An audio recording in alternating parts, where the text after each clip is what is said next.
Yeah, I know, and thank you, Senator Burchett, for coming in person. Appreciate it. Little Roxbury. Have you been out here before? I've been Roxbury, but never to school. I have. Well, sorry. What I want. There's Lynn.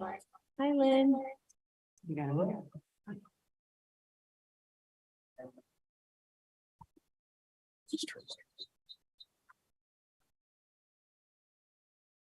I want to silence your computer too. Yeah. Yeah. Just turn off the volume. Hi over there. Hey, Lynn. Next time.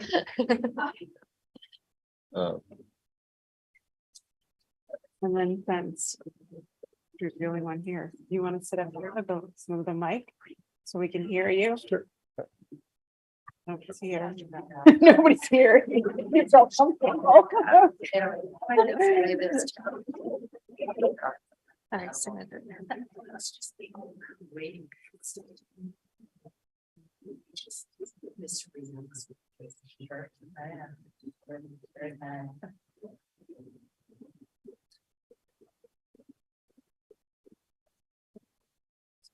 thank you.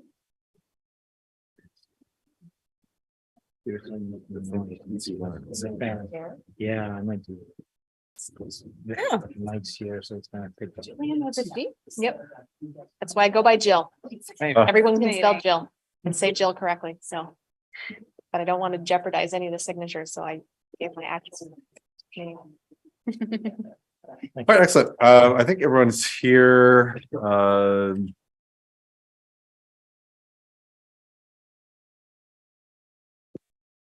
Great, so we can start the meeting at 6:32. And first order of business is public comment.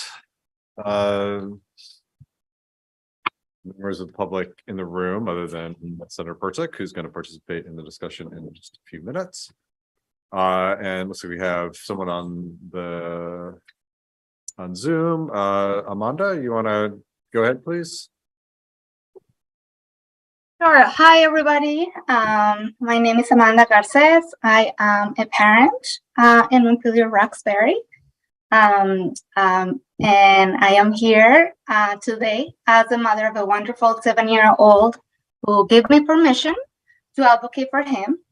He has been in the district with an IEP since he turned 3, and I am grateful for the love he has received from many educators, speech therapists, occupational therapists, and physical therapy contractors.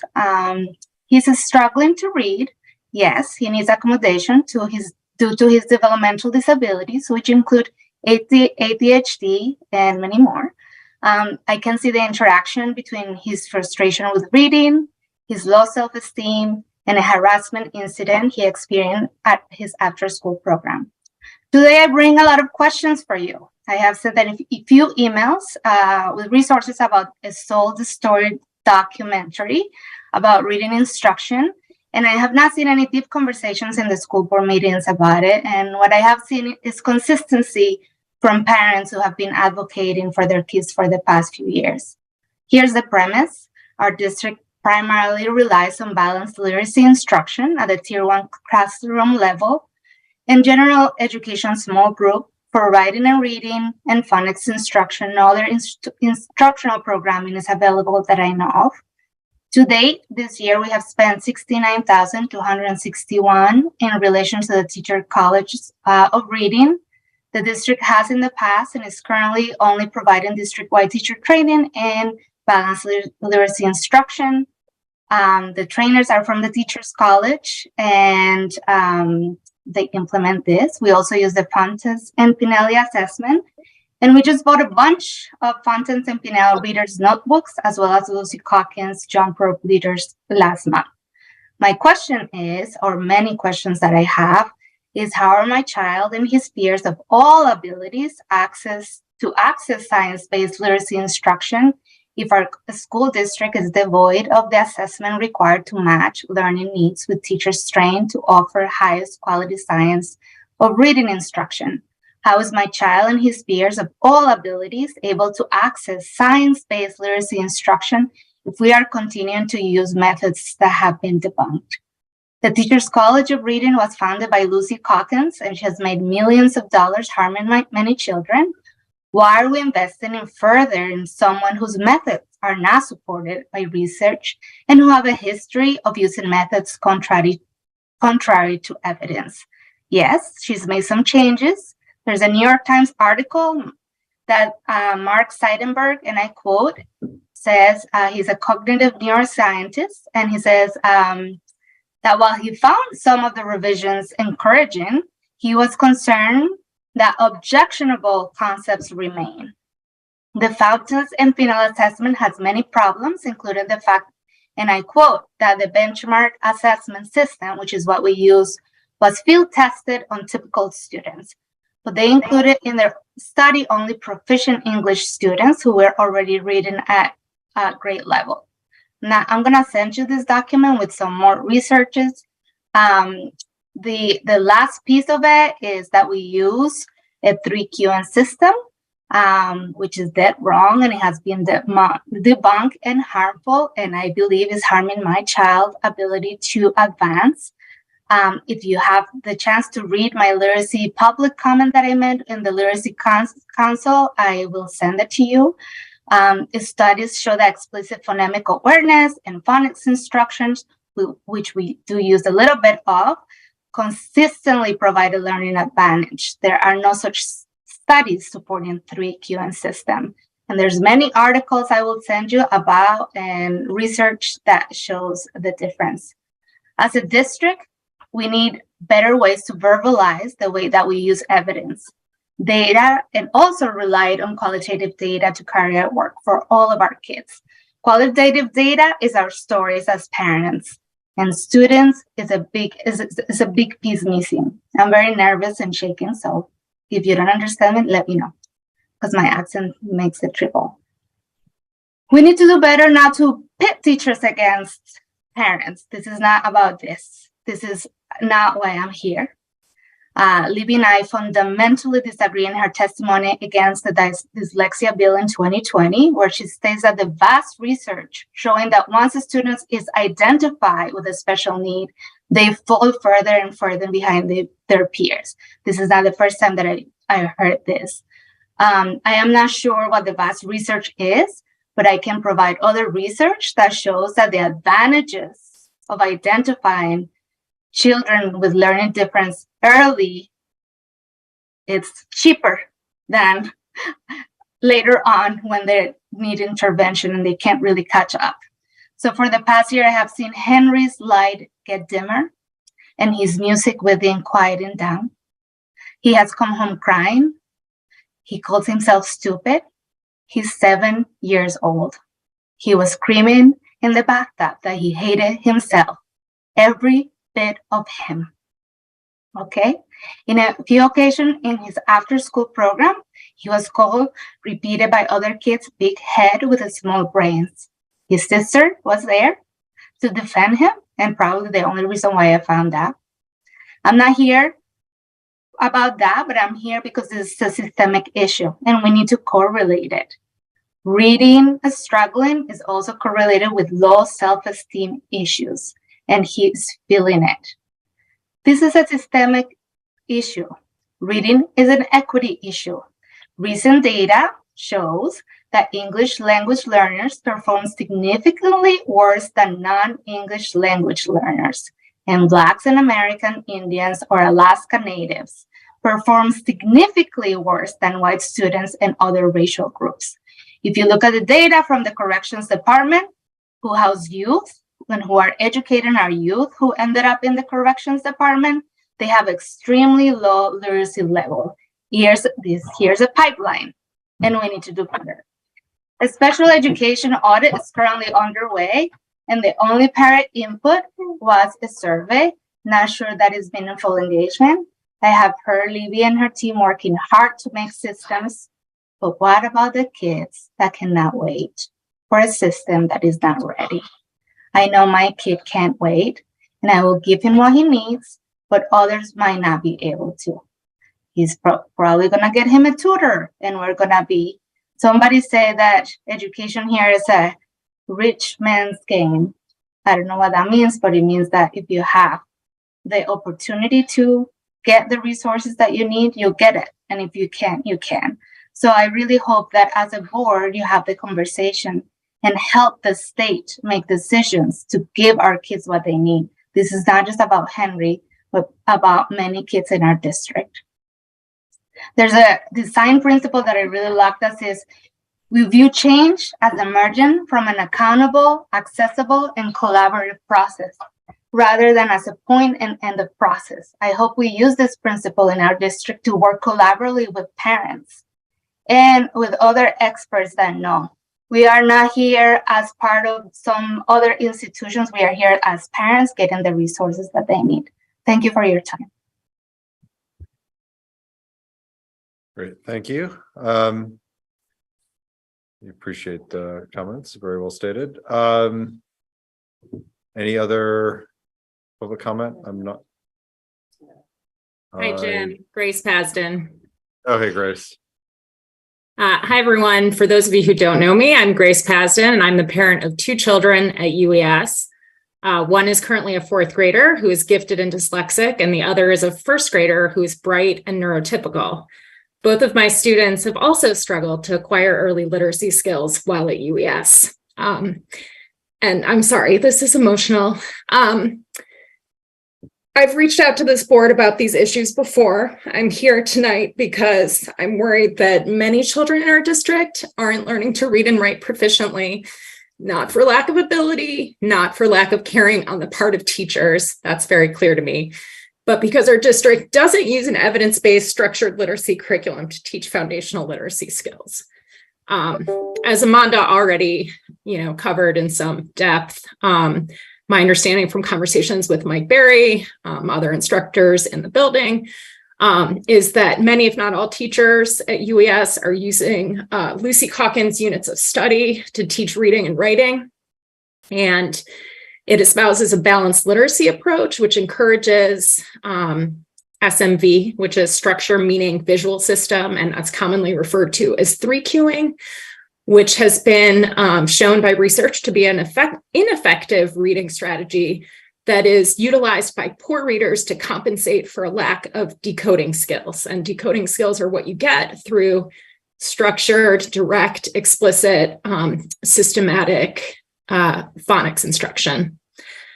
So in 2020, Student Achievement Partners, a nonprofit focused on improving student achievement, particularly for students facing barriers of racism and poverty, convened a panel of literacy experts to review units of study against the relevant research base, and they found it lacking in phonics and foundational skills building and supports for English language learners.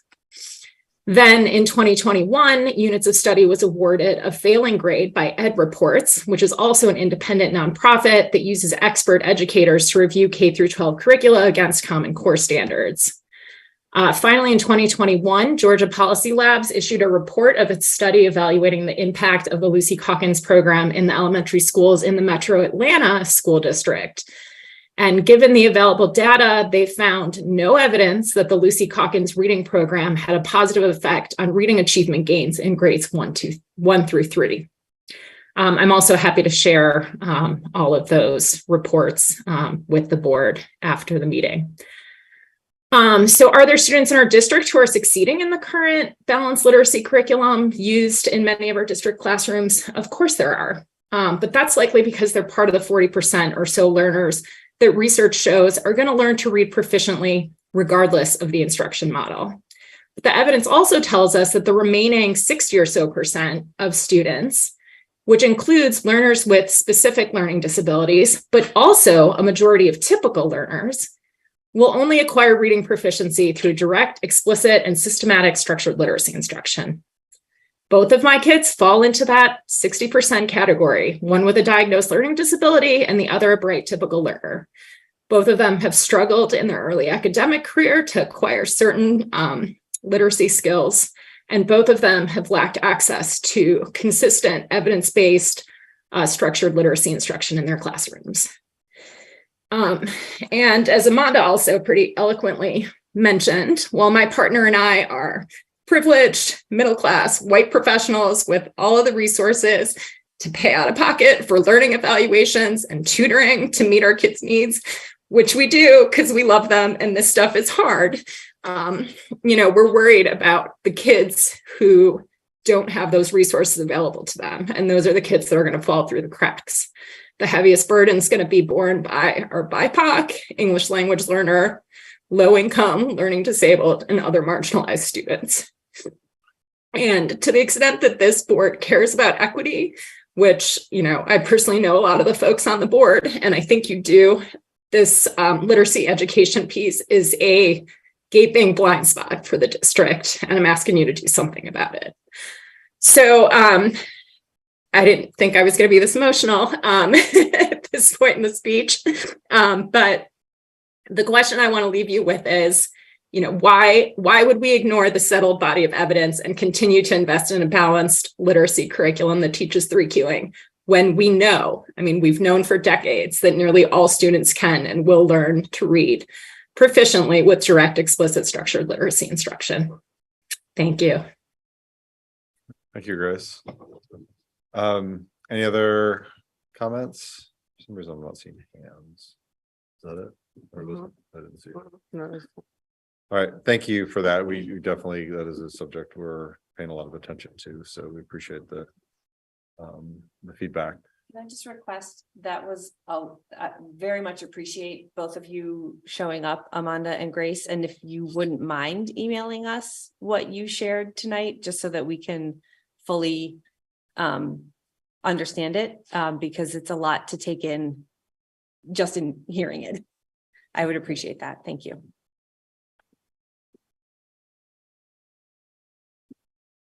No, thank you for that, Mia.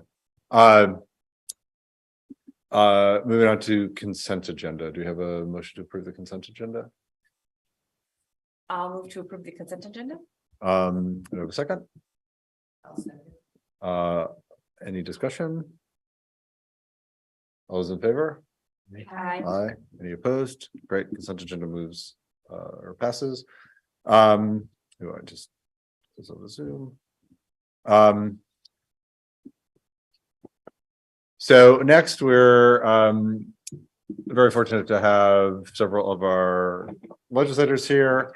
I think what we envision is kind of an open discussion, also some introductions. I know there's some new folks in the legislature representing Washington County and Montpelier-Roxbury, and also some new board members. So I think this is a quick introduction, and then I'd like to see the time to the legislators to let us know what they feel is of importance in terms of education, what's on their plates, what we should be paying attention to. And I think we've got a few questions about some things like the PCB study, the equity weighting, our ballot, which we're going to pass later, that we'd like to discuss, and maybe a few other items. So let's just start with the board. I'm Jim Murphy. I'm the board chair. I've been on the board since I think 2016, if memory serves.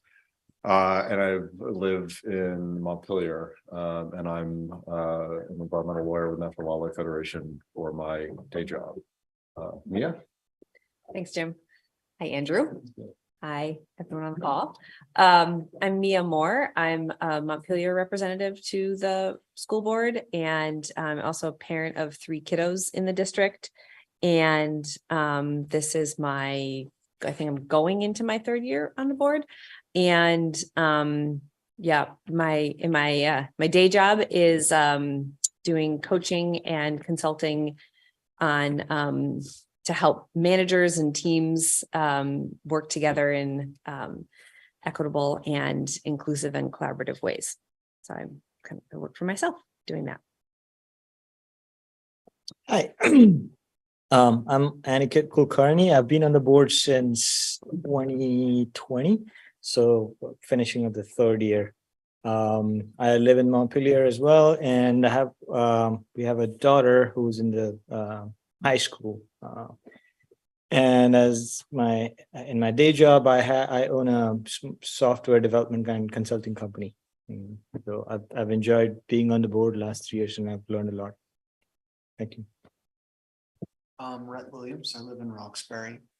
I have two first graders and a senior in the district, and I work for the Department of Mental Health. Hi, Andrew. Kristen Getler. Hi, Anne and Kate. My name is Kristen Getler. I am a resident of Roxbury. I have a second grader here at Roxbury Village School. I serve on the Facilities and Energy Committee as well as the Equity Committee for our board. And my day job is I'm the Assistant Director for CVSU After School, and I co-manage our small family farm. Thanks for being here. Hi, I'm Lynn Turcott. I'm representing Montpelier. This is my fourth board meeting, having been appointed to fill in a vacancy. So I'm on serious catch-up duty, but I am planning to run and try to be on for another 3 years.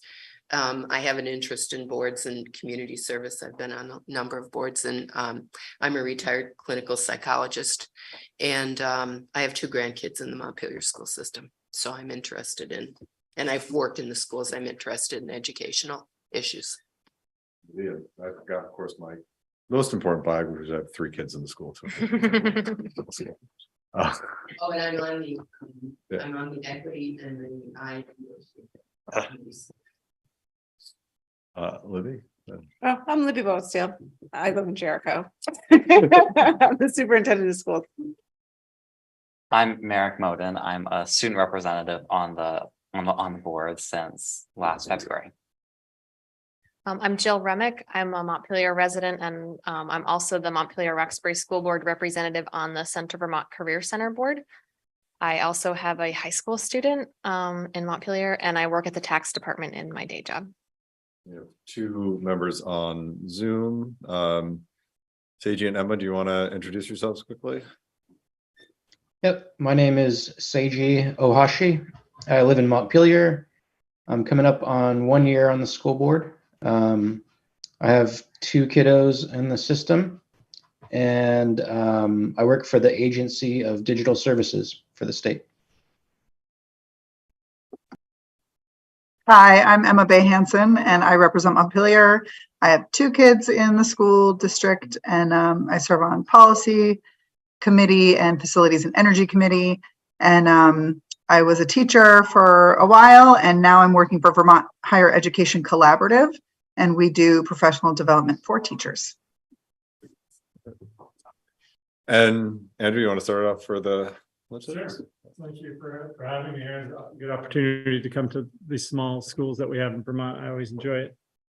I'm Andrew Pertzlick. I represent the Washington Senate District, which is all of Washington County, plus Stowe, plus Orange, plus Braintree.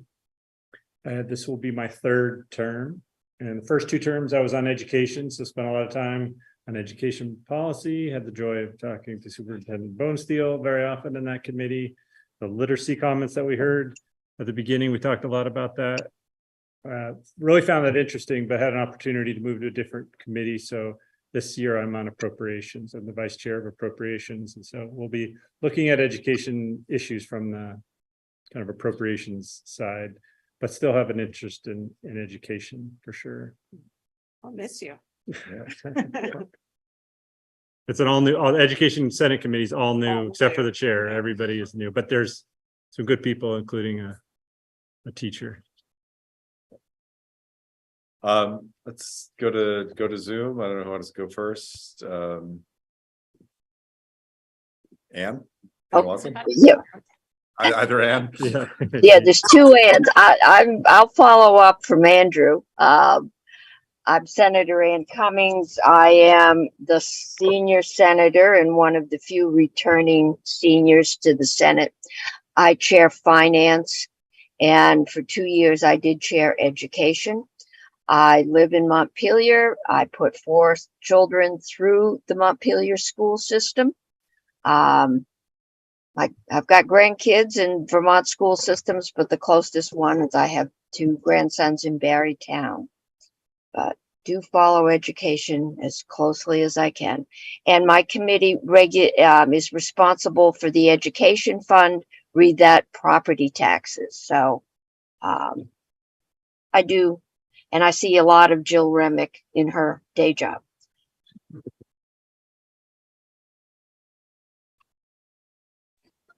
Great. Well, my name is Ann Watson. I am the newest senator from the Washington district. And I just want you to know I am joined today by my little human, Peter, who is we've just finished dinner. And this is actually why I'm not there in person right now. I'm on childcare duty right now. So but I'm psyched to be here. I know many of you already, as I am also a teacher in the districts that in this district I teach physics and engineering and math. And yeah, I am on the Natural Resources and Energy Committee. I'm actually the vice chair of that committee, and I'm also on government operations. And I don't want to get too far ahead, but we did just today vote out of committee a bill that I think is going to be relevant to you all. So happy to jump in about that when it's time. Okay, thanks, Ann. And Kate.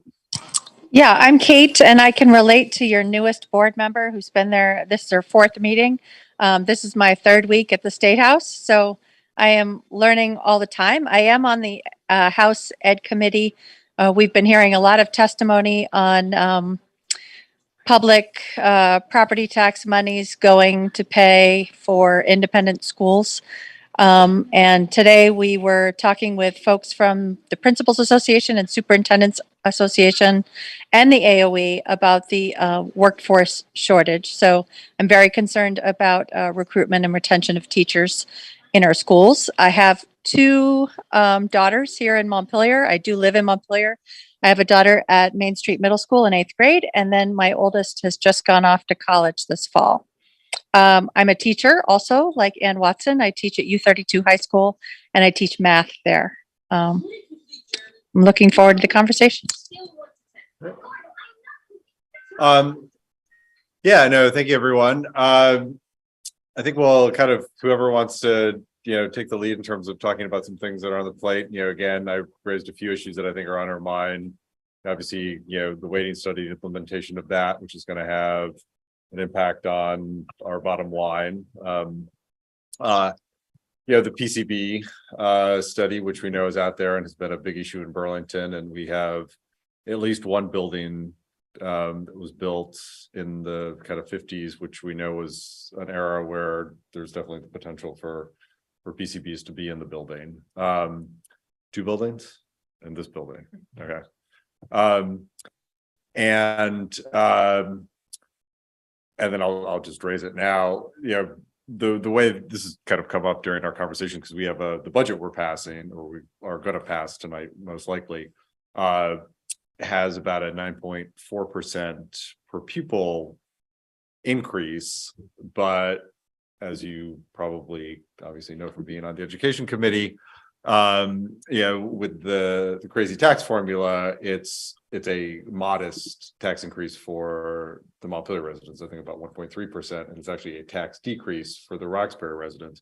But with the legislation as it's written, the way it appears on the ballot, it looks like it's a 9.4% increase. So we have concerns, our business manager has concerns about just the way that appears on the ballot, unless the voter comes in educated about what all those numbers mean.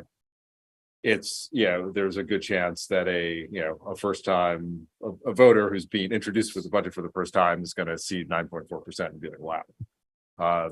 So we just wanted to at least alert that as something the legislature might want to take up if it's not thinking about it already. So so I'll turn it over to you unless there's others want to throw a question they know they want answered before they start speaking. Great. This question here, the waiting study is I think going to be a huge transformational change to our education funding as it rolls out. We're having rolled it. We're just in the first year. It's a 5-year rollout, so we're not going to really see the impacts right away. I think that was by design. It gives tax department, everybody more time to get used to it, and the towns to get used to that transition as it happens. So there's not really anything to report on that other than still going forward, and we'll see. And I'm assuming you're getting better data than you did before when we were trying to figure out how it's going to impact everybody as your student body changes and you can look at the numbers. So there's nothing really there.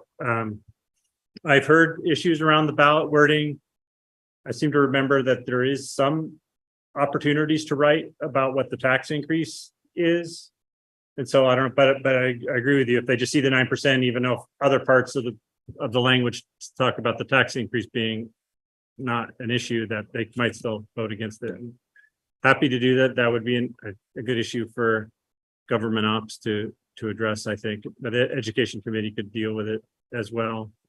I mean, the issue that I feel like was undone in my time in education was with facilities, which ties in. So it was a big part of the lead study that we did in all the schools that we thought was going to be horrible.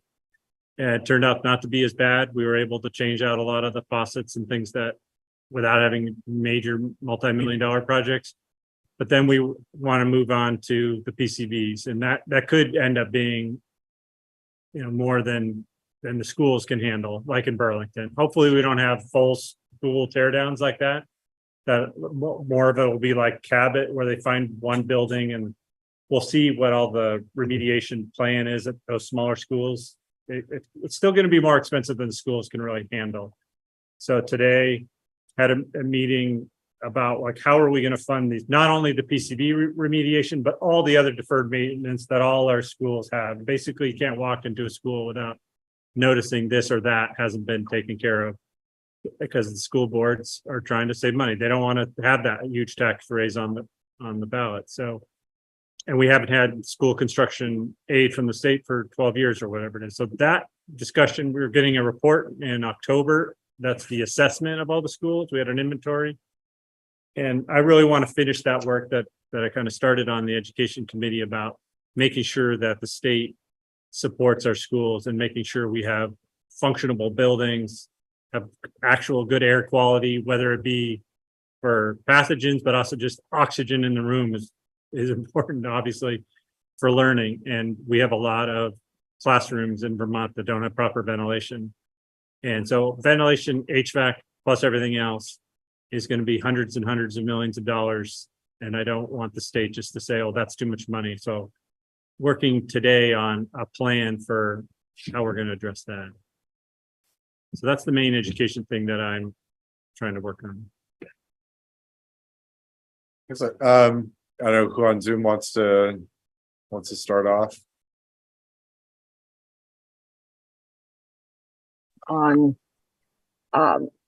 I can start. The Finance Committee, Senate Finance is the committee that last year, I probably don't have to tell you, the Ed Fund was pretty flush. 2 years ago when COVID hit, we were told to anticipate $150 million deficit, and we ended up with a $90 million surplus. Thanks in large part to the federal stimulus, which got sent out to families, people that didn't need it to buy food and shelter, used it as they should. They stimulated the economy and they bought a lot of things online. Sales tax is our main source of income right now, or one of them for the Ed Fund, and we saw a lot of money come in. We also know that federal stimulus is gone. If you just bought a washer, dryer, or a big screen TV or a car, you're probably not going to buy another one next year. And so we are looking, we're in good shape this year. We had the report from our state economists last year. They are still hoping for a soft landing out of this economic boom with, and not a recession, but could have one. And so we're trying to find a way to use what is essentially one-time money well. Last year, we gets up to 34 million into a fund because we knew we're going to have some cleanup from the CBGs, and wanted to have some money set aside. There is that was just the amount of money we could set aside. It has no relationship to the possible costs, but cleaning up toxins in the school is a good use for one-time money. Hopefully we'll be able to put some aside. We're also trying to balance that against the need to keep tax rates down.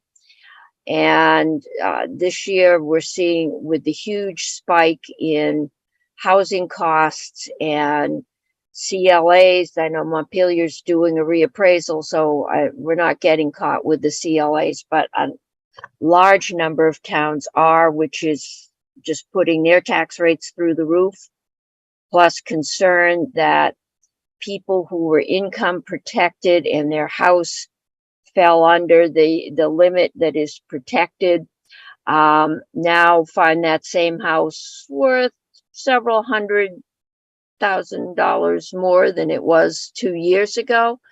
They may find themselves exposed to higher property tax bills. So we will be taking a look. I think Jill's coming in, tomorrow to talk to us.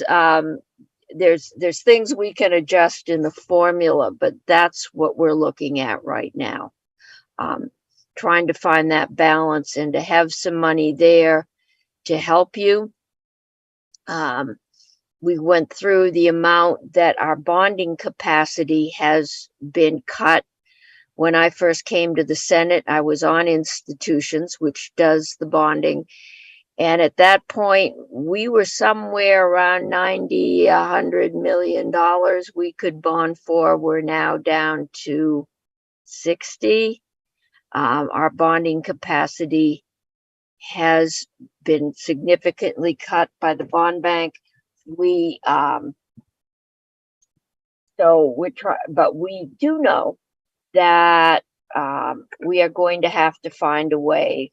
We're waiting for that facility study to help schools cope with a lot of deferred maintenance. For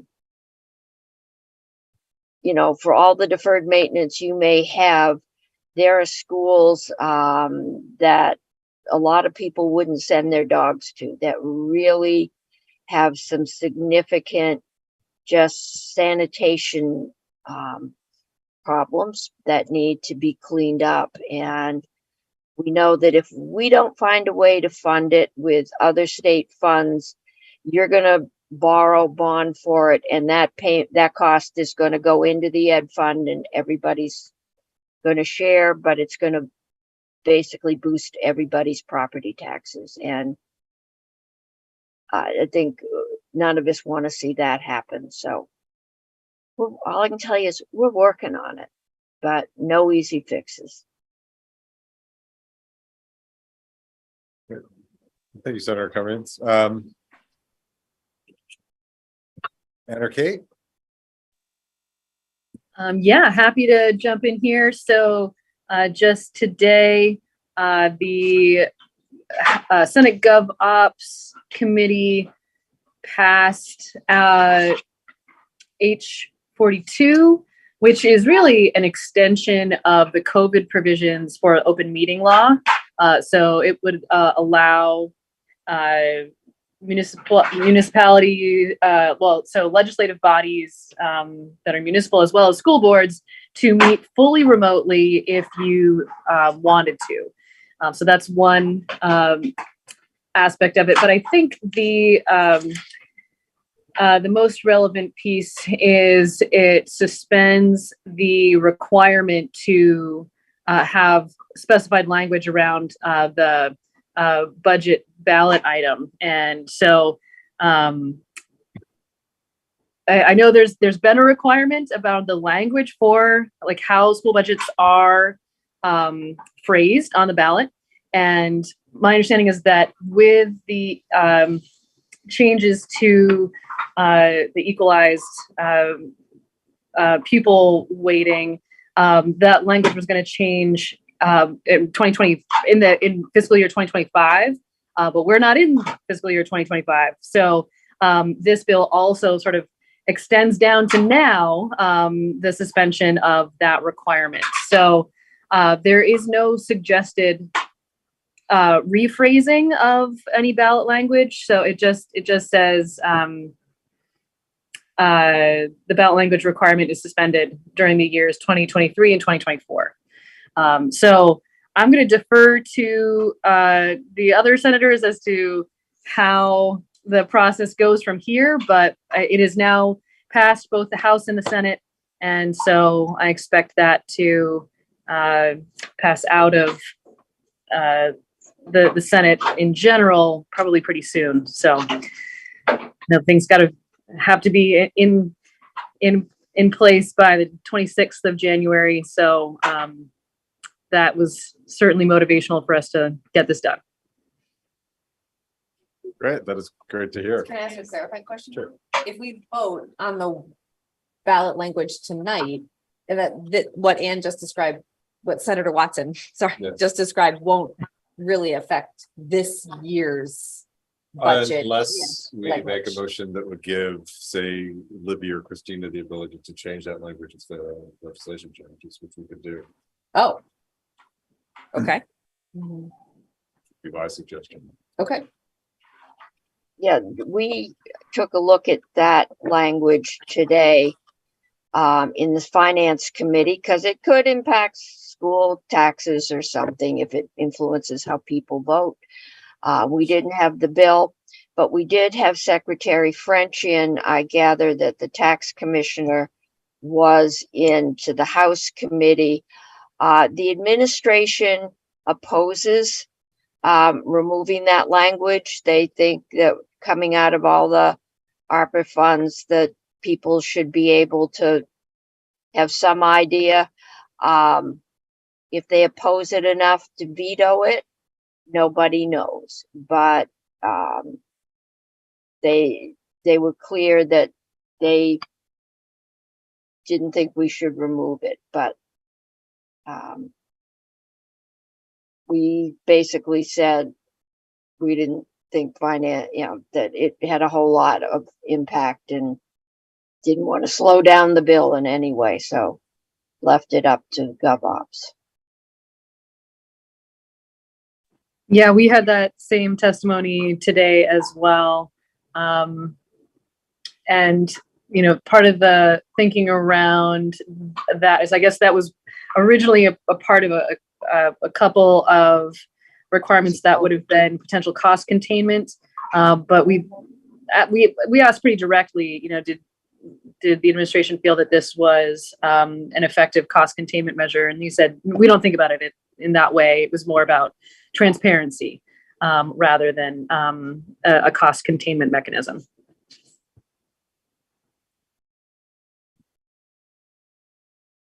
I appreciate your work on that. Kate, or do you have a question? Kate? As I sent in an email, I'm still sort of too new to comment on the things you wanted to talk about tonight. I will say that as a teacher, my priorities lie with recruitment and retention of teachers. I think we heard today in testimony that there are over 1,400 positions that are unfilled in the state of Vermont. And I'd like to see us move in a direction of fully staffing our schools to start with. And I know that comes down to some really hard decisions that legislatures are going to have to make around housing and childcare. If we're going to get folks to come from out of state, we're going to have to talk about grow your own programs so that we can move folks out of para jobs and maybe into classroom teaching, and also work with our higher ed folks. So there's that. And also as a taxpayer in Montpelier, I share the concerns of some of the folks on the board who are looking at possibly being taxed out of our homes. And I'd like to see us do some real good work around reforming how we pay for schools. And if I may, just to put a bug in your ear, potentially loan forgiveness for special educators in particular is what my main concern would be, but something from the legislative branch around loan forgiveness may go a long way as well. Yeah, that was suggested by the Association of Principals, Jay Nichols today. Yeah, no, I would second that. I think especially attracting teachers to the state, that's an entry barrier for a lot of folks. I think it would make it very attractive for especially younger or newer teachers to want to come here. Well, thank you. Questions or comments from the board? One more thing to add. Oh, go ahead. We did bring up, and that's the income-based education funding discussion. Senator Cummings and I were on the study committee over the summer and fall to look at it. There's a report out that doesn't say whether we should do it or not, but it says if the legislature was to do it, here's how you would set it up. And there's definitely some people that are interested in exploring that further. And I'm one of them. I don't know if we're going to do it this year or anything, but I think it's could really change the way homeowners think about how the funding is made for their local schools and not so tied to their property and all this complicated. It still is going to be complicated, but we're going to make it a little less complicated and less worried about the income and the value of your home not matching and being pushed out of your home for that reason. Yeah, and not just that, I think just general support for education. I think with Vermont having an aging population, you do have a lot of people whose income is kind of more of a retirement income, but they've had their house for 30, 40 years. It's way more valuable than when they bought it. And they don't have kids in the school, so they're not connected to the schools. And I know that a lot of people without kids in the school still are strong supporters of the school, but it can be a little different when you don't have kids in the school and you're being pinched in terms of how you feel about And I know, like in my town, I live in Marshfield, and I've had conversations with people that I know are income sensitized, but they're still going to vote against the budget because they just think it's going to affect their taxes. So I think that as a large psychological effect on people, even with our progressive nature that we have of the property tax, it still impacts it. Yeah, exactly. And the people generally the highest income have kids in schools because that's when your earning years are. So and I would also say that Kate gave the data point of 1,400 openings. When I left Education Committee in May, we only had 1,000 open. So we're heading in the wrong direction, and that's really sad to hear. Well, I know it's been a huge challenge with our districts and districts across the state. My wife's a teacher in the Washington Central District, and they're struggling with stuff. Kate's district. So. Representative McCann, yes. Oh, Kate. Thank you for noticing. Sure. She's yeah, go ahead. I had two things to say. I think we need to watch the fact that those numbers are going up, like Senator Perchlik said. That means that people are leaving during the school year, and that's a real problem to keep an eye on. And I also I need to hang up here and join another meeting on public banking, but I just wanted to shout out to Merrick Bodum. Glad to see you on the board, kid. Keep up the good work. Great. Well, thank you. Really appreciate you taking the time to join us. Thanks for the invitation. Yes, and good luck with your first term. Other questions or comments? I have two. The first one is related to the alternative funding formulas that they're sort of the studies put together. This might be the way it looks. Does that still sort of find a way to take advantage of second homeowners from out of state? We talked about that, but since that wasn't part of that committee's charge, we didn't put that in the study, but that is something that's being discussed in the State House. I know that second homes we just have the two residential and non-residential basically. So can we have a third category of second homes basically? Senator Cummings, do you want to get in? No, I'm the big question is if we go to income for education, what will that do to the general fund, which depends on the income tax to fund everything else? home and community-based services, which are mental health services that I know the school really needs more of. So that's the part of it. It's if we take it out, what happens? And then it's been made quite clear that the towns will fill up some of that, if not all of that property tax, that you vacate. So we've got a lot of questions there. I am anticipating that there will be a bill and that there will be some further refinement to second homes. We cannot differentiate between in-state and out-of-state. We have to tax everybody equally. We're still waiting to see the impact on the child tax credit that we put in last year, the largest tax credit ever. We're not sure what that, and along with several other tax credits we're not sure what that will do to revenue. So we're working on that. We're working on childcare. Again, childcare, paid family leave. My job will be to figure out how to pay for it. And we haven't found a way to raise $200 to $400 million. It's a lot of money. So we're looking at all of it right now. I have no idea where it's going to end up. After that is the universal meal. We passed it last year, but we only funded it for 1 year. So it didn't have a funding source. So that's another fun task the Senator Cummings has ahead of hers.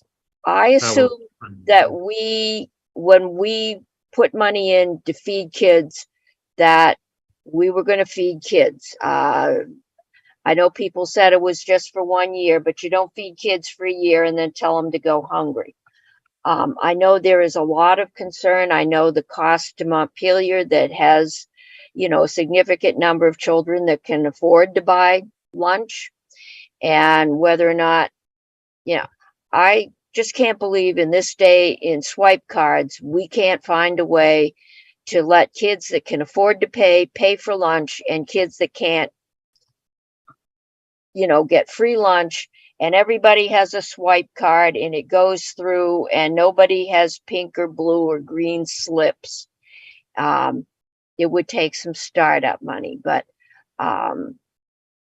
that's one we're going to be dealing with. But I'm assuming that until we find another way to deal with it, that cost is remaining in the ed fund, and it will impact schools because it will add to the tax rate. Thank you. There was a second part. The second part was referenced in this discussion, but sort of the status of discussions about affordable quality childcare, but also paired with the question of universal after school. I know that affordable childcare is rare, especially in very rural areas like this. It's just not here.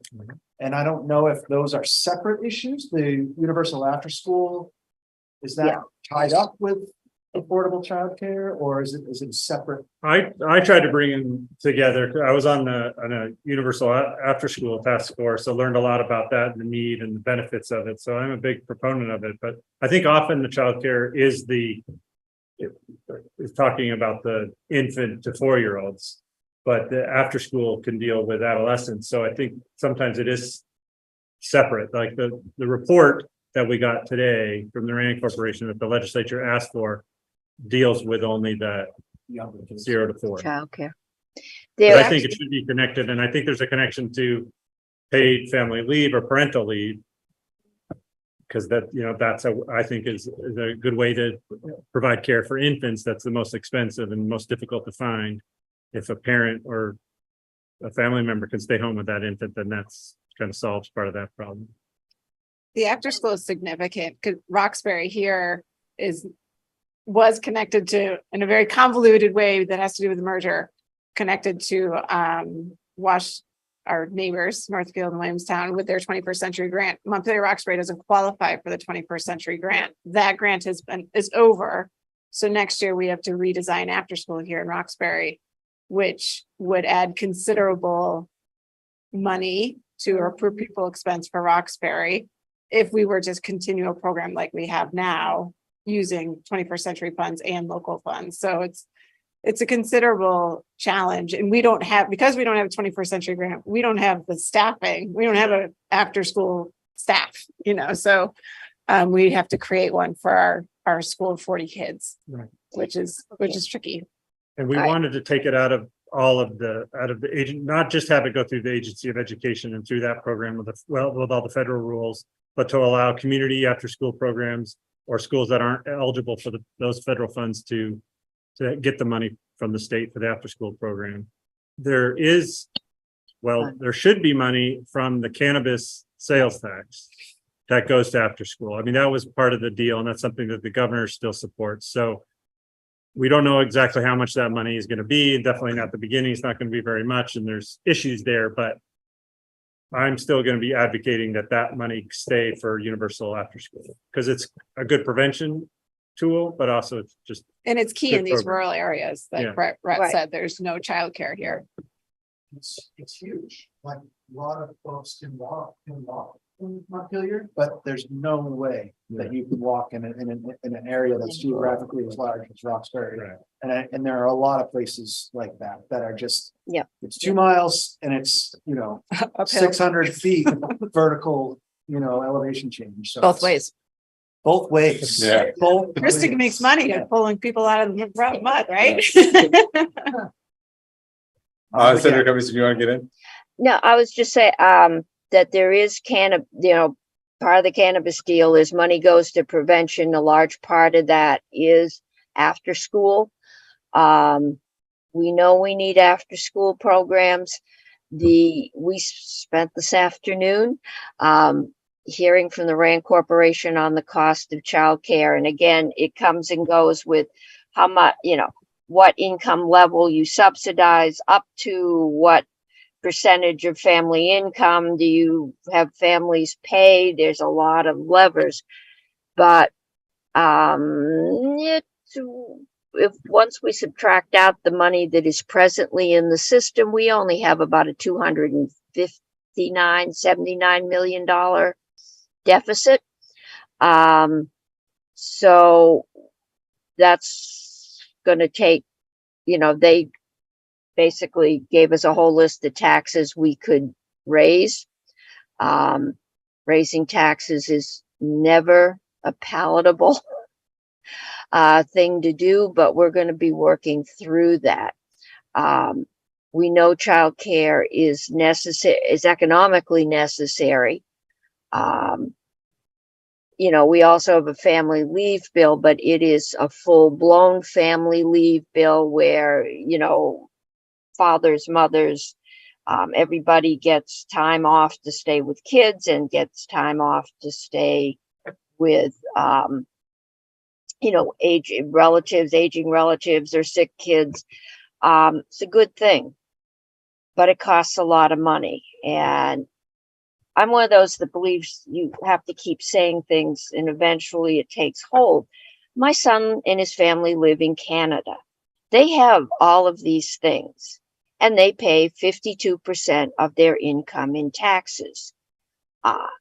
That is an unpalatable number in the United States. No, we have lost universal health care because the numbers come in so high that we just have a very different attitude towards taxation. And so we keep trying to jerry-rig ways to pay for programs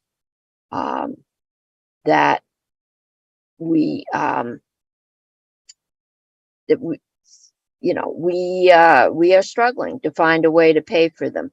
We do not have a whole lot of rich people, and a small number of them in actual dollars pay a huge amount of the actual state revenue.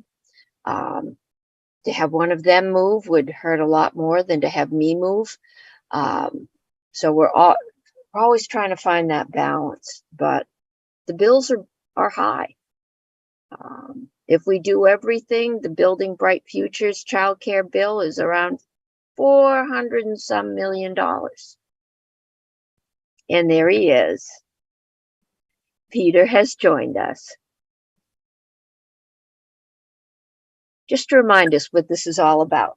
That's right. Well, and I may need to duck out here soon because it is bedtime for this little guy. And as I'm sure you're aware, consistency. Doesn't look sleepy though. I know, right? He's ready to go. He's not sleepy yet. And I'm going to have to leave too. I actually have another commitment at 7:30. Well, we appreciate both of your time and input. This is super helpful and really appreciate you coming to speak with us. And this both informs us, and we look forward to working with you through the session. And congratulations, everyone, on the return. Thank you. Be in touch. Thank you. I know all three of us would be happy to come to any other meetings. I know you got a lot of work to do. Can't spend a lot of time on this kind of thing, but really appreciate the work. I know what it takes to be on these school boards, so I really appreciate the time and effort you put into doing it. But anything that comes up, contact any one of us. We're working as a good team, the three of us, so we can reach one of us. You can reach all three of us. Would you be able to stick around for one more question? Sure. Great, thank you. Great. I just wanted to ask, because we did talk a lot just now about the funding of education, which is obviously very critical because we need the resources to pay for it. But I am curious, is there anything at the state level on education quality standards, things that we should be paying attention to? Since you spent 2 years or 4 years on the education committee, if there's anything you can help us see. There's that Amanda Garces who spoke earlier is on the ethnic studies committee that's coming out with, I don't know what the right word is. The ed quality standards are revised using work from the ethnic studies committee. So that is the AOE is working on that right now. So at the AOE level, not the legislative level. Right. So we created that group that Amanda was the chair of, and so they worked on these recommendations, and then AOE is going to put them into the new standards. That's my understanding. Yeah. So it's been a multi-year process. There's been a lot of discussion about literacy. Yeah. We heard a lot of parents, like you heard today, that were very upset about the way we're doing literacy. We heard from other people that had a different opinion. There's an interesting divergence on that I found surprising that there was a difference of opinion on how we should teach reading. I just figured we had figured that out by now. So it's been an interesting discussion, and because of some disagreement on how the best way to, everybody agrees there was a problem. Like we have a low test scores, if you want to look at using that as a metric. But there wasn't a really clear path forward when I was on the committee on what we can do about it, other than let's try harder.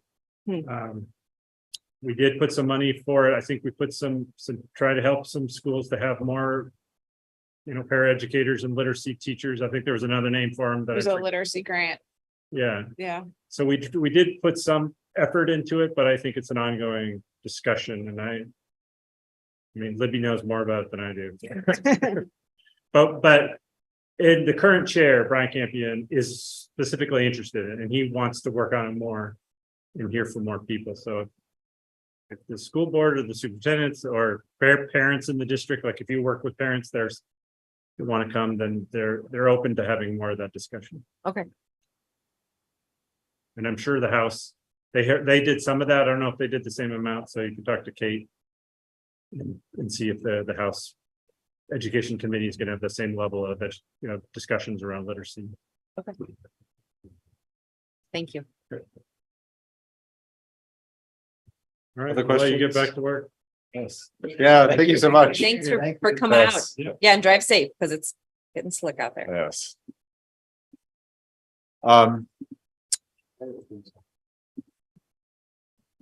It's right at freezing. It's the worst time. Yes, right, right.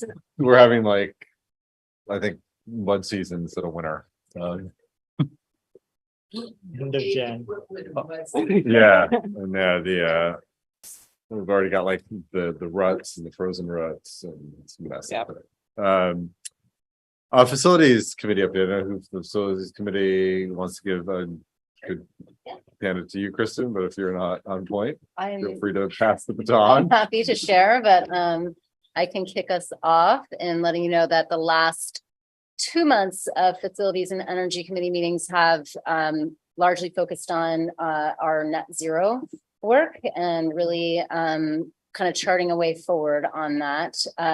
We spent some time looking at other district and supervisory union approaches to establishing net zero policies and resolutions, like really around the country, and seeing what other folks have done. And after kind of looking at a sampling, we decided to forge ahead and start writing a net zero resolution for our district.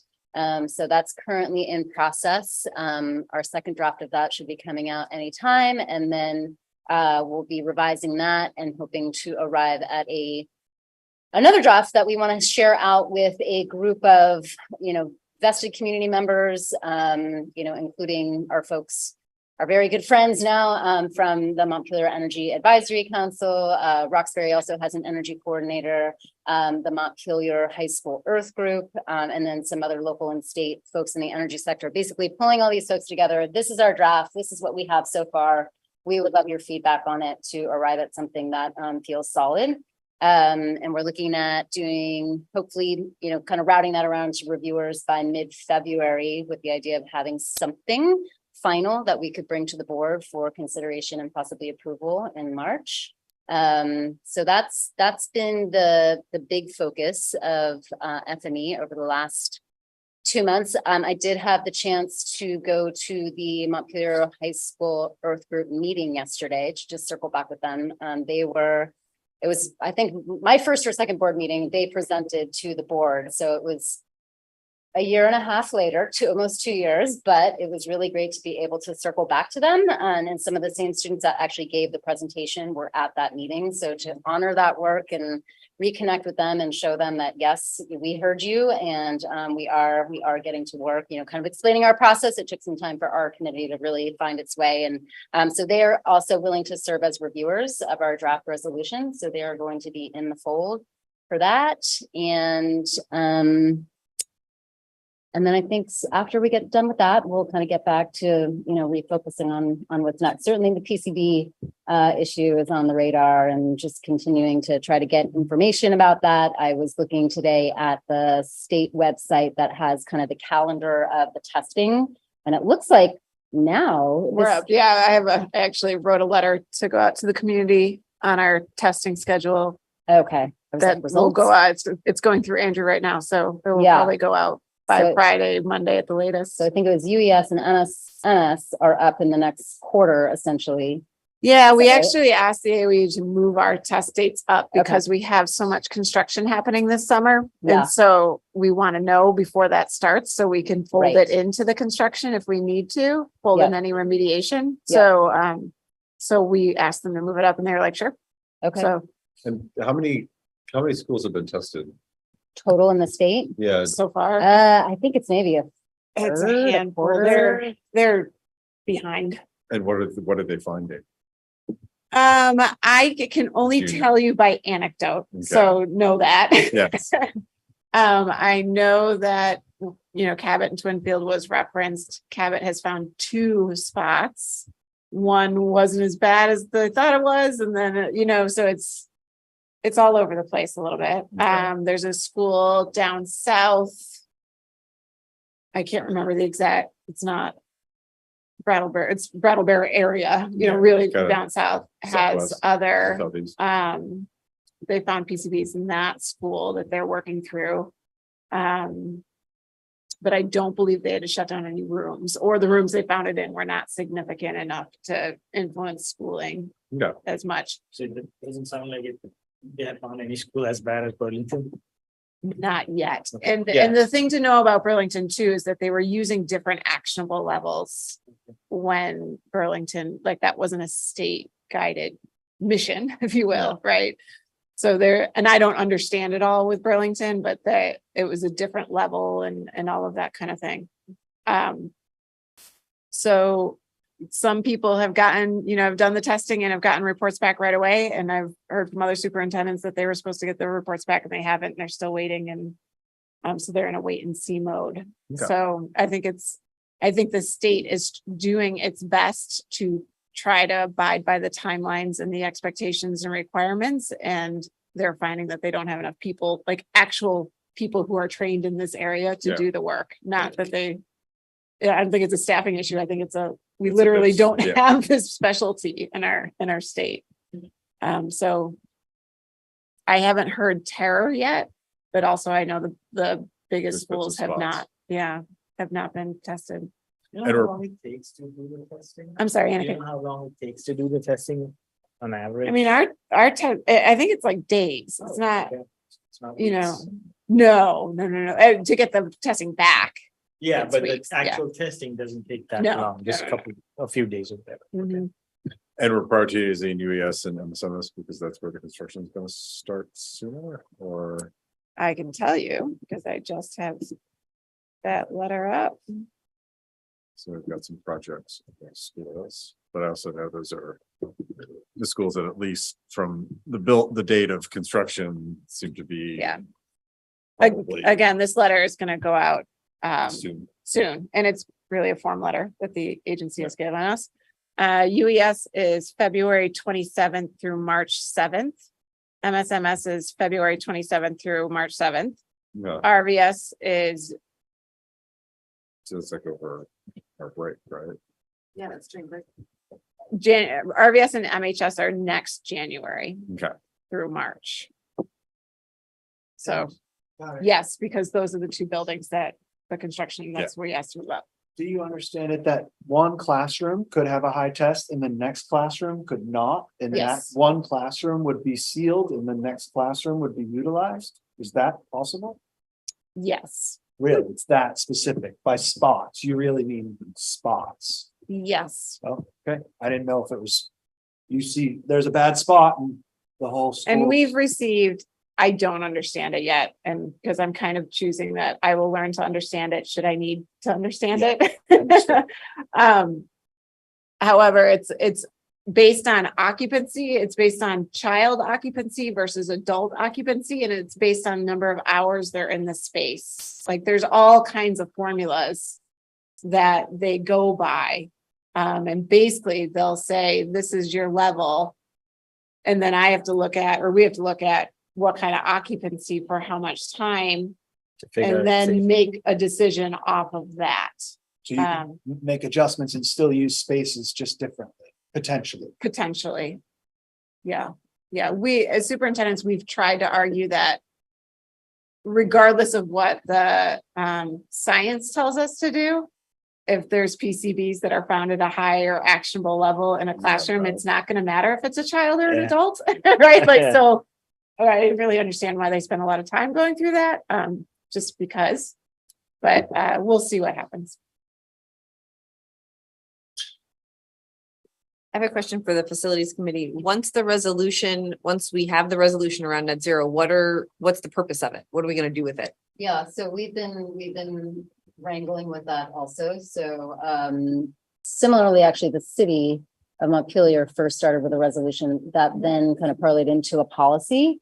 So we're learning and we're studying and we're looking at what other districts are doing, such to kind of learn from them. But that's one thought, is that from there, we maybe develop a policy.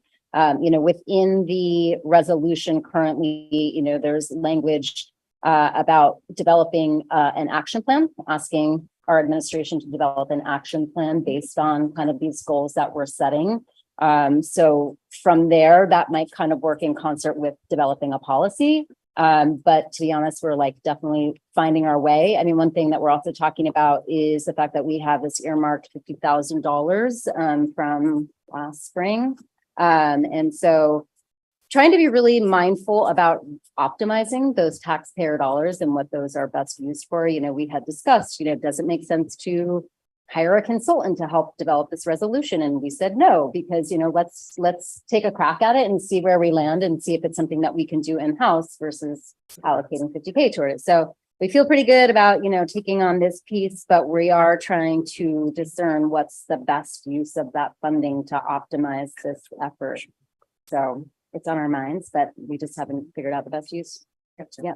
Mhm. As a board, we set aside the $50,000, right? So it's, I guess, we didn't make a decision how to spend it. Would the committee make that decision how to spend it, or how would that work? My sense is that maybe we would have a recommendation after the work that we've done and really kind of digging into things, that we would have a recommendation to the board on how to best spend that once we've kind of walked that line. Jill, Seiji, or Emma could certainly pipe in if you have anything to add on that, or a different opinion, but yeah, I think that's the way the process would work. Yeah. Any other questions?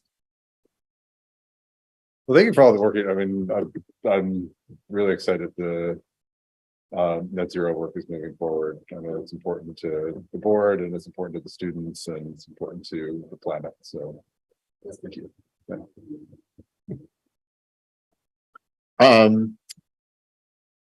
The next board action, which is to approve our proposed budget and warning.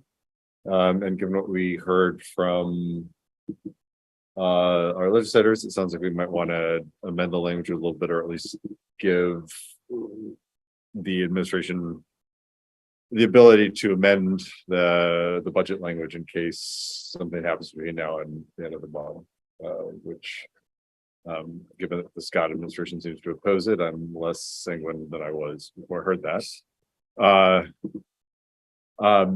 Is there anything, just before I do that, is there any changes to the budget that you want to report between now what we saw on third?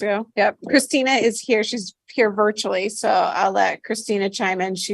You do have the tax rate calculation slide, just that part of our former budget presentation. So Christina, do you want to jump in with any piece here? Sure. Hi, everyone. Sorry I couldn't be there in person. I'm also on childcare duty tonight. So the only change since the last time I met with you is the equalized pupils went up by 0.41. So that's what you're seeing here.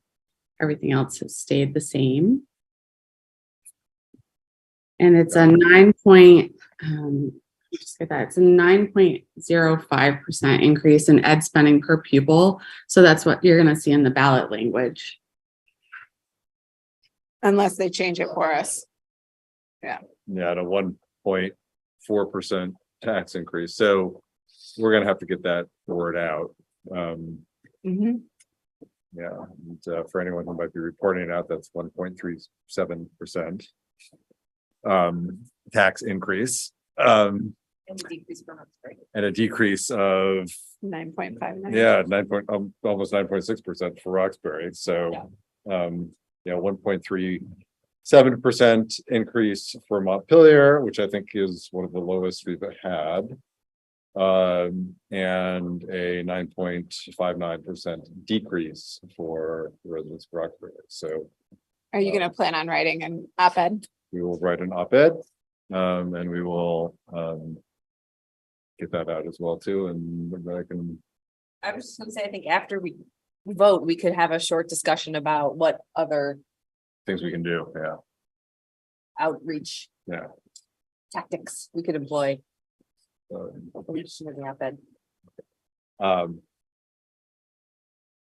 Any other updates on the budget? No, that's pretty much it. Yeah.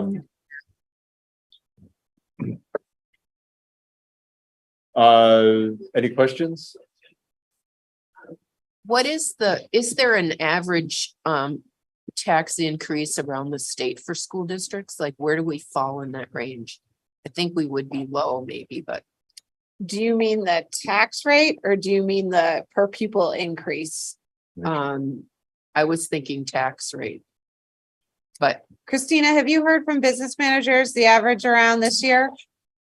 Well, about a month ago, we looked at the tax rates from last year and we were pretty average. So what was our tax rate?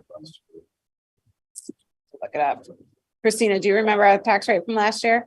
I could look it up real quick. It's on the state's website. It wasn't much last year. Well, and actually, it's in that second column. If you could share your screen again. Oh, wait. We have 3 years of data in that spreadsheet. Oh, yeah, I didn't pay attention to that, sorry. No, that's okay. There's a lot of information on here, so.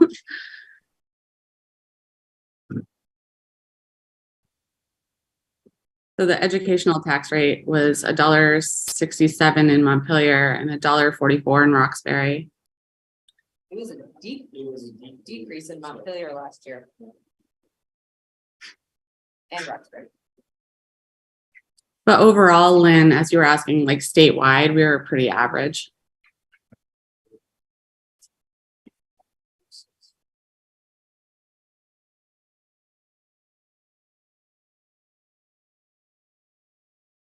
Okay.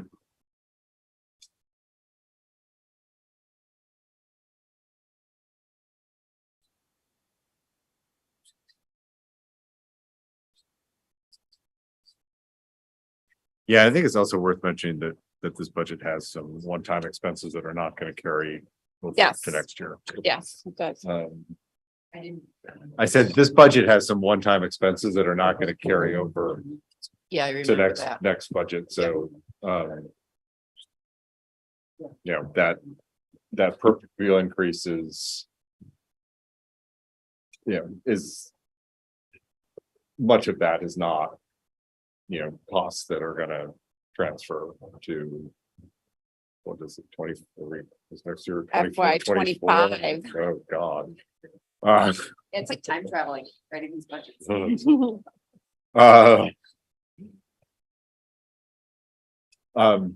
Any other questions or comments? Otherwise, I think I'm entertain a motion to let's do it in two steps. Let's approve the budget and then approve the warning. I think we want to give some. So do I have a motion to approve the FY 24 budget? So Discussion?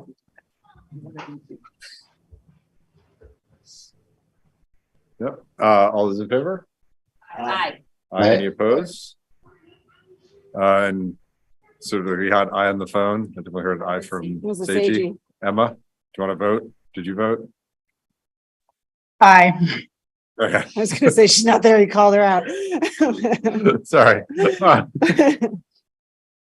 Totally the vote on the budget. Great, congratulations all. We have passed a budget now. Well, let's do the warning, and then we can have a couple of minutes to talk about how we want to talk to the voters about the budget.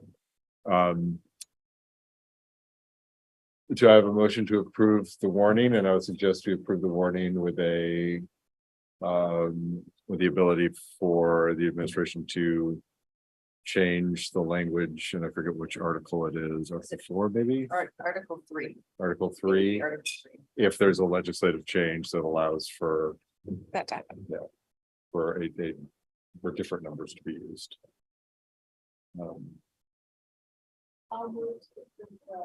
Warning of the 2023 annual meeting, ballot language, and authorize our administration to amend Article 3 in the event the current legislation to remove the restrictions on language does in fact pass before our ballots are printed. Yeah. Do you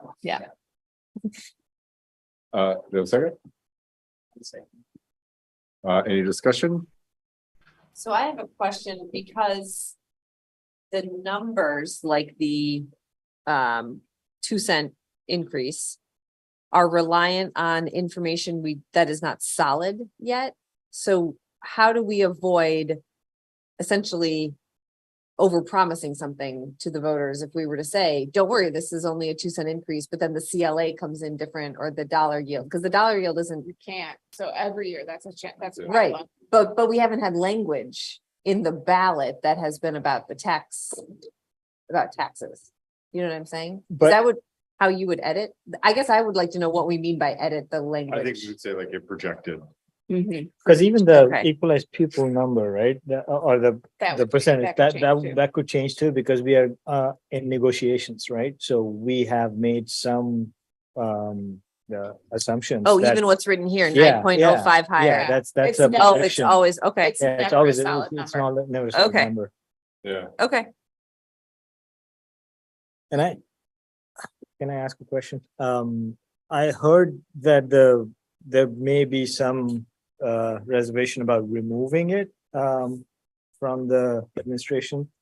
In that case, would we add to it saying that, okay, well, this is the language, but in addition to that, with, you know. I don't think we can, I think the law change, unless the law changes, I don't think we have the ability to. Yeah, I guess my question was like, did I hear that right? That they may say that, well, you got to keep this, but you can tack on some other things. I don't think that's what I think the legislation that the governor will be given, assuming he's given it, is gonna say.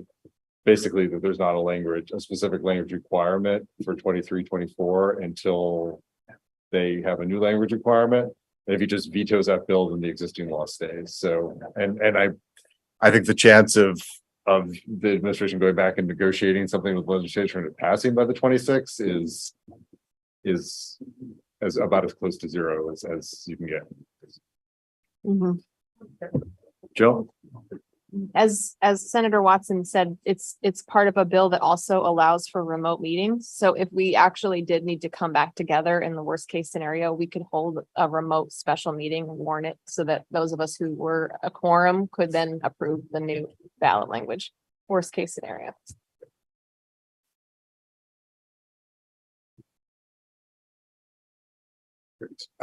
Any other questions or comments?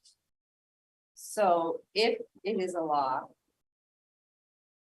Are we thinking that we would want to remove the equalized pupil percentage, that percent higher? Or would we want to, like, it would be our preference? We could decide if there's no language requirement, we could decide. Either to remove that or to, as Aniket was saying, add a sentence that is a projected tax increase or decrease, or, oh, I see Christina's raising her hand.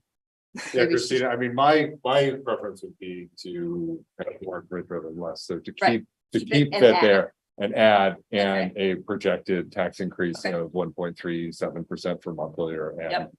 a decrease of 9.59 for Yep. Roxbury. Christina? I would just say that I'd have to see if they're going to propose new language or if they're going to let us decide what language we put in the ballot.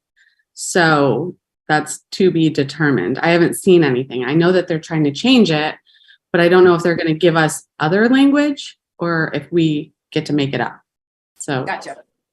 So the bill as it's written right now, H 42, simply says it suspends the language that's required. So it says 16 VSA 56 subsection 11D, which requires a school board to use specified language for a school budget ballot. The ballot language requirement is suspended during the years 2023 and 2024. Yeah, that's what I said. So Okay, we get to make it up. we get to make it up, and our, I don't think we need to put this in the motion. Our suggestion to the administration, if that passes, is that they add a sentence about the tax implications and leave the number about her. That's what I would. Yeah. Huh?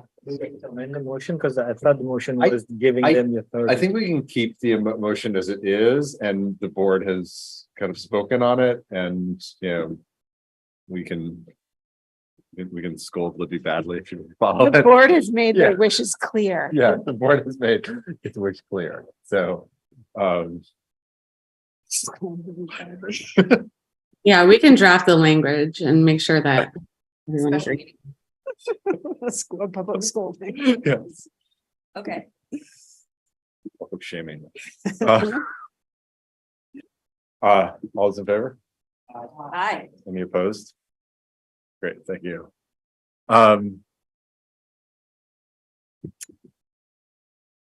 So we are on to policy monitoring. So we have two policy monitoring reports to approve.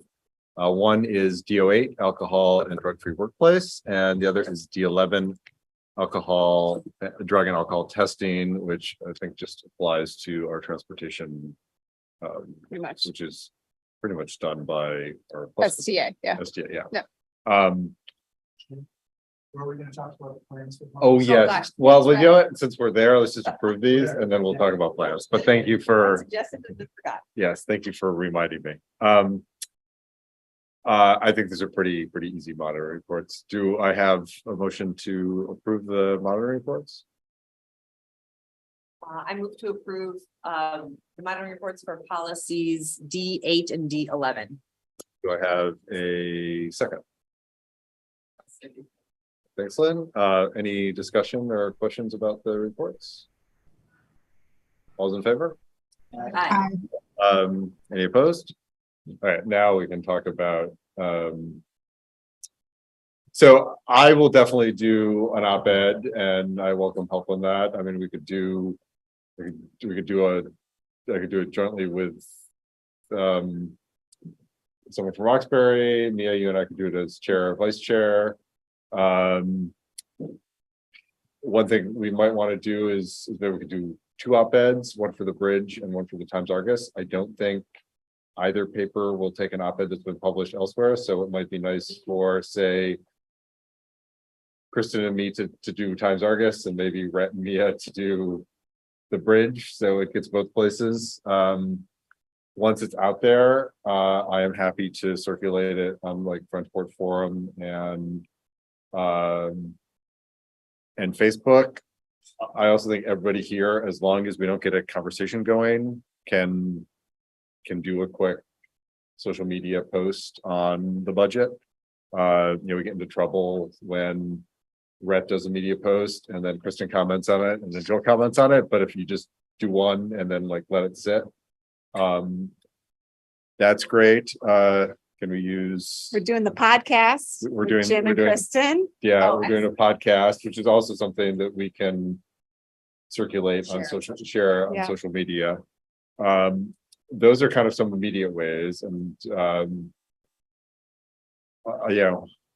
I'll open up the floor to other ideas, but that's kind of what we have in the cooker. And I think doing 2 op-eds, one for the Bridge and one for the Times Argus, would be good. And we can, how about Chris, why don't we do one and Rhett and Mia, do you want to do another? And Sure. Yeah, perfect.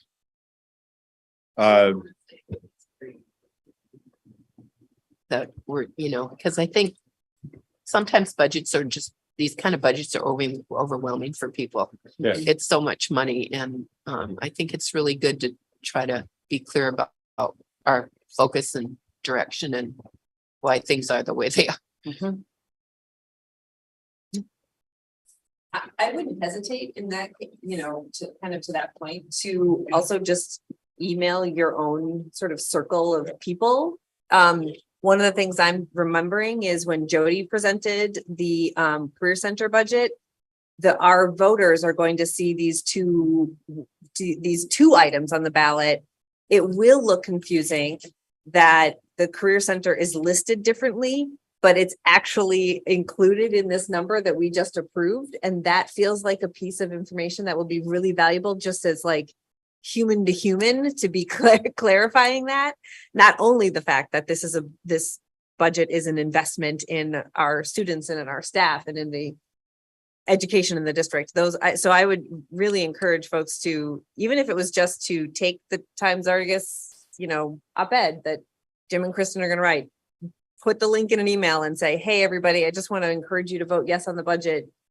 Here's some, you know, read this if you want, but please vote yes. We cannot ask people to vote yes. You can ask people to vote. We can ask people Okay. to vote and we can educate them on why it's a great budget, but we cannot Thank ask them you. to vote That's yes. very good clarification. Yes. Yeah. Okay, make sure you Yes. vote. And I support the budget.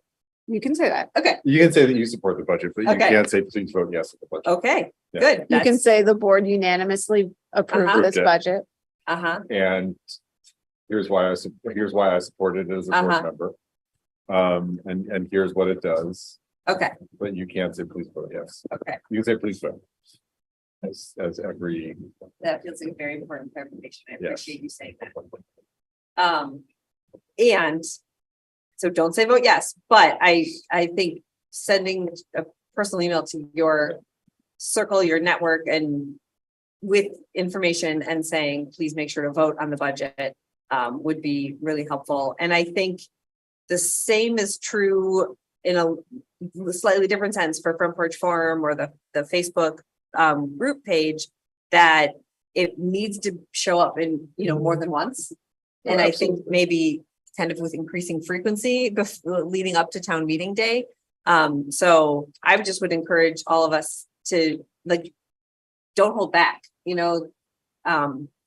maybe each of us says we for sure will at least each post twice or something. Yeah. And, there's no danger of getting into commenting on someone's thing in Front Porch Forum necessarily, but yes, make sure not to engage in conversation so that we don't break open meeting law. But I would say yeah, I mean, just, get it out there. send it out.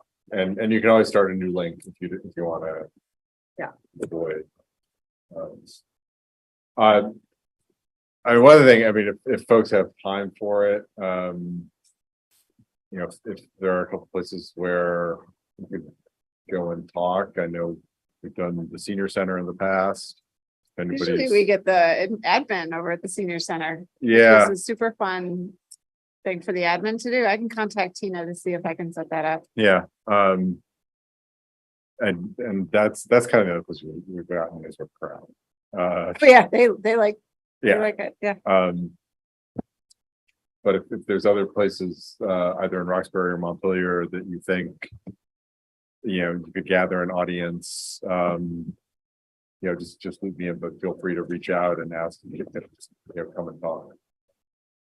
And answer questions. Via a community volunteer group called Roxbury Roots, and we're hosting monthly potlucks. So that's on Sunday. So that's another venue for us to reach a bunch of people. So this year, we've made some decisions that we are very proud of. And there's been some misunderstanding about how the budget is structured and what's included and what's not.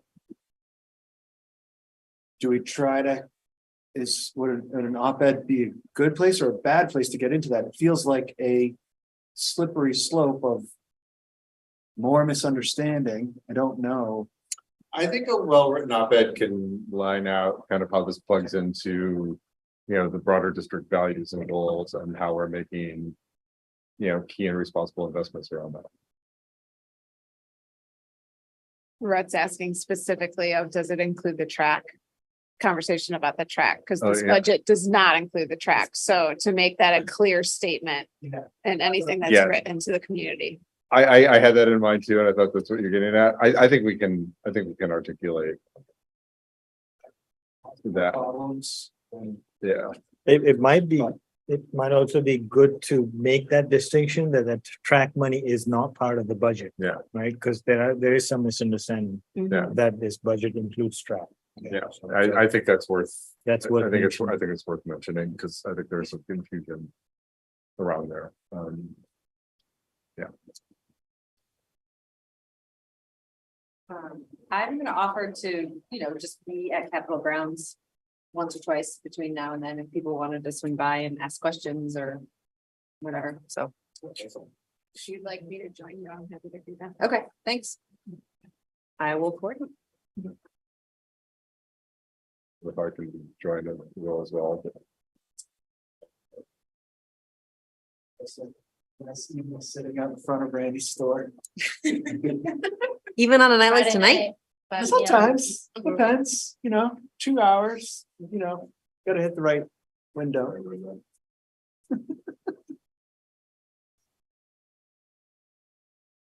So I think we've got a plan, and as Mia said, recirculate. And as we get closer to town meeting day, I think everything we've got, pop it up to the top of the social media thing so people have it. Like 2 weeks I before think if we town can get meeting, some- what's an ideal? I mean, if you and I can get a draft done in like 2 weeks, I think even like maybe like mid-February, because a lot of people vote early. And also, I mean, the other thing too is yeah, it's a month away. Remember that town meeting day falls on the winter break. And this was actually the one time during my tenure in Montpelier where the budget failed. One of the reasons it failed was because a lot of people left for that break, a lot of kids, you know, a lot of people with school-age kids, and said budget always passes in Montpelier. I, didn't have time to vote. I'm in wherever on the on the 7th, came back and was like, oh my God, like so people oftentimes will vote before they leave. And then I think also, urging people to vote and reminding people that they can vote early. So and then we can always recirculate that stuff. In a few days before the meeting. But,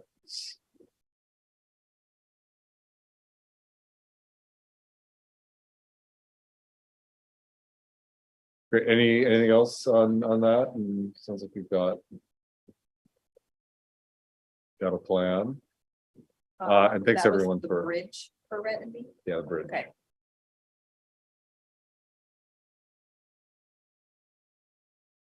And then I don't know if Richard Shearer still does his. He's not doing it this year because he's running for mayor. Okay, that's what I thought. Mhm. Okay. It's unfortunate. Huh? It's unfortunate. Yes. Is there a Richard Shearer stand-in? I don't think so. No, I think No. that is only Richard's show. Yeah. Yeah. All right. Well, that's what I was suspecting. But, no.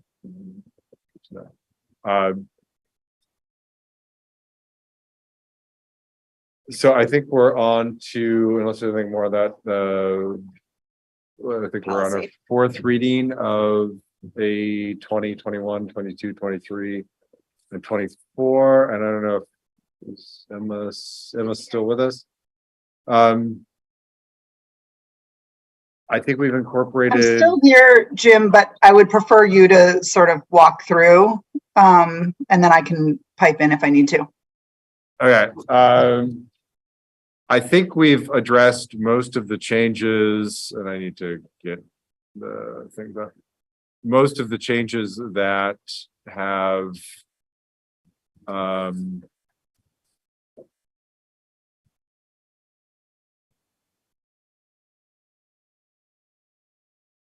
that were requested. Are there any questions about the changes? And I'm not.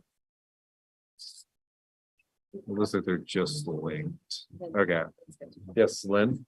On A22, I just need to know what this means. I know it's a legal thing, but I don't actually know the implications of it. Under policy, the last sentence, it says nothing herein shall create a private right of action. What does that actually mean? So, that language, I think, is in there because there are, there are state and federal rights of action for, actions that are discriminatory. We're putting in things that may arguably be beyond what the district would be liable for under state and federal law. So we are trying to make clear, and I think the risk is pretty low because if you don't have a statute to bring it under, you have a statute to bring it under, but that anything we're going kind of beyond what we'd normally be liable for is not creating an actionable item. So, The other thing I have is on A23. yes. In the second paragraph, the second sentence, I think you've put moves the district forward twice in there by mistake, unless I'm reading it wrong. Where was I? The second paragraph, the second sentence. It is struck out in the line item or whatever. Okay, I didn't have a struck out Yep. version. Yep. Yes, what you're pointing out has been corrected. Okay, great. Right, a couple. Yeah. Just comments on A23. Okay, let's see. Okay, I have more just questions, which maybe the board may say, yeah, that looks fine in the policy language. And then I think a different conversation has to happen of timing and when and that kind of stuff. So it may be just a thing to point out that is work for the board to do or a conversation for the board. Down at the bottom under implementation, where it says the board will assure that there are resources devoted to implementing the goals and will receive monitoring reports on a quarterly basis to ensure effective implementation of strategic plan. so we should strike out strategic. Did you strike the strategic plan? I think strategic That plan was is supposed to be goals. it's supposed to be goals. So some of my questions there, are they board made goals? Are they district made goals? Are they both? And then the other word that stuck out to me was quarterly, because we aren't in session for, if you think of a year, or are we thinking of a school year, right? So a full school year, that would be every 3 months quarterly, which makes sense. But if we're talking about a school year, there won't be much data to report out on for 1 quarter. Yep. So is that the correct language? And if you divide a school year into quarters, then it's almost, That's too much. yeah, it's almost every third board meeting or Yeah. Anniket's looking at me smiling because he knows math off the top of my head is not my strength, but it's Anniket, I'm sure, can do that math for me. Well, definitely strategic plan should be goals. And then whose goals? I mean, in terms of quarterly, I'm less concerned because 1 quarter might be, we're out of session, we don't have any report. Oh, just as long as that's okay. I just don't want to be Yeah. in non-compliance with the policy because of that. Does that make sense? I'll just say, as an individual board member, the way I read it was for the calendar year, not the school Yeah, year. that's how I read it too. And I think that that could still be the case, like it would still make sense to me if we had a meeting in, I don't know, the beginning of August or something for us to still be getting some kind of readout. Even if school's not in session, I think is all I'm saying. I could just need to be clarified as to what that is. Yeah, okay. Right? What's the data you're looking for there? You know what I mean? And then I just want to make sure the board, Got strategic plan there twice. Okay, so Yeah, you that do. paragraph needs cleaning up. Okay. then that last sentence, on a yearly basis, the board will revisit the vision and strategic plan, evaluate and make adjustments according to input from the community and the superintendent. Like that's a big commitment for the board every year to relook at a vision. And is that the commitment the board wants to make? Like, it makes sense to revisit goals every year. Of course, that makes sense. But the vision, would the board change that every year would be my question. That's a good point. Yeah. Again, just as a solo board member, I read that as revisit the vision to compare to how we're doing, like assess progress. But I think your point is well made, and we should probably just clarify that language. Yeah. If that's what we mean. Yeah, and I was kind of taking it as that can be are we okay with our current vision? Do we need an update this year? Everyone's okay with it? Okay, done? Or like this is a year where we really think the vision is starting I see. to drift away from where we want the district to go, and we do need a process. So So, if it's that simple, yeah. then that's fine. But if it's I don't doing want- like a visioning process every year, Right, I don't yeah, want we them don't- to set themselves up for something that they can't Yeah. commit to. I mean, I kind of took it, and I think we could clarify that, and there's clearly some other cleanup in that language we need to do. I mean, I take that as just a quick check-in, like, so that way, 5 years doesn't go by and people look at the vision and be like, why do we have that? So we can kind of just keep a temperature check of whether we still feel the vision matches where we want the vision to be. And if it doesn't, or if it starts to drift, we get out ahead of that early rather than, It's not easy to write a vision, but once you have a vision, it's easy to say, oh, okay, we've got the vision statement done, right? And then, but I think being forced in a way to look at it once Yeah. a year, you know what I mean? I think it just kind of keeps it in the face forward position and helps us think, are there adjustments here we want to make? Because if we just said we do it every 5 years, sometimes a lot happens in 5 years. Sometimes not a lot happens, but you know. Not recent history. A lot of. Okay, so we'll clean up that paragraph for. We'll have a fifth reading. Fifth reading of this. And set a record with these. And then the only other thing that I had on A24 A24, okay. in the purple part, Purple part. I think we should just color code all our. the policies. superintendent must ensure the board is adequately informed of performance duties. Just 2 and 3, significant challenges and significant student staff organizational accomplishments. Those terms are slightly subjective. And Okay. so what I consider significant challenges may not be what the board considers significant challenges and vice Yep. versa. And so I think either that just deserves a lot of communication between myself or whoever's sitting in my seat and the board, or some potentially more objective language. Yeah. But I don't know how, I have no recommendation for what that language could be, but Yeah. it's just, I wanted to point that out. Yeah. And Libby, can you tell me which sentence you're talking about again? Yeah, number 2 and 3, Emma, in the purple part on A24. Where it, The part that I add, yeah, the part that's a cut and paste from our current policies. from the current policy. yeah, provide information on significant challenges, the plan for addressing them and results. Provide information on significant student, staff, and organizational accomplishments. It means Just not the- insignificant. I think. Just the word significant is subjective, as well as challenges potentially.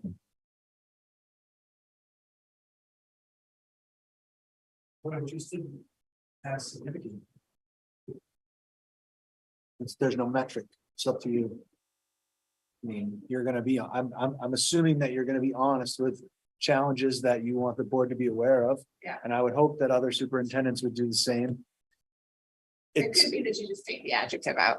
That might I don't know if be that's, sufficient. then it's kind of your judgment and we hope that you're, you know, we expect that you will be honest, I guess. I don't know if that's. Yeah, I mean, I read significant as kind of giving you a bit of latitude to, because if we just say challenges, then like technically you need to tell us like everything. Like, Jim's really, like, "That's your job, it Liv." was just really hard to get out of bed this morning. Just want to report that. Jim's like, I meet with you weekly, Libby. There's a lot of challenges.